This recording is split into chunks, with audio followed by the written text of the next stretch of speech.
গতকালকে রাতে রোহানপুর টু আড্ডা সড়কে যে ডাকাতি করার চেষ্টা করা হয়েছে, এটা আসলে খুব দুঃখজনক ব্যাপার।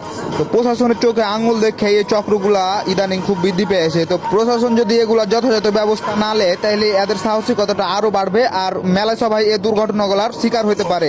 তো আড্ডা থেকে রোহানপুর যাওয়ার এই রাস্তাটা মোটামুটি নিরিবিলি আছে, আর রাত যেহেতু মেলায় হয়ে গেছে, তো ডাকাত চক্ররা সেই সুযোগে একবারে রাস্তার মাঝখানে গাছ ফেলে রেখেছে। তো গাছ ফেলা দেখে ভাইরা হয়তো আঁচ করতে পেরেছে যে সামনে বিপদ, তারপর গাড়ি ব্যাকে নিতে বলেছে।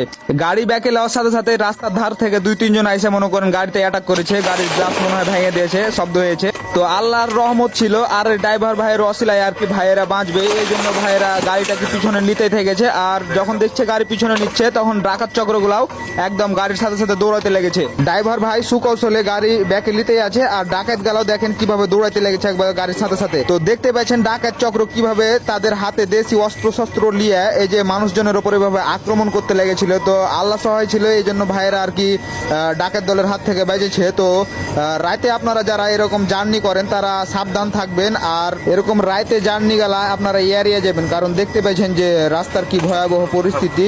তো আমার এই ভিডিওর মাধ্যমে আর কি সতর্কবার্তা সবার কাছে পৌঁছে দিবেন। আর ততক্ষণ ভালো থাকবেন, সুস্থ থাকবেন, আল্লাহ সবাইকে হেফাজত করুক আর এরকম বিপদ আপদ থেকে রক্ষা করুক।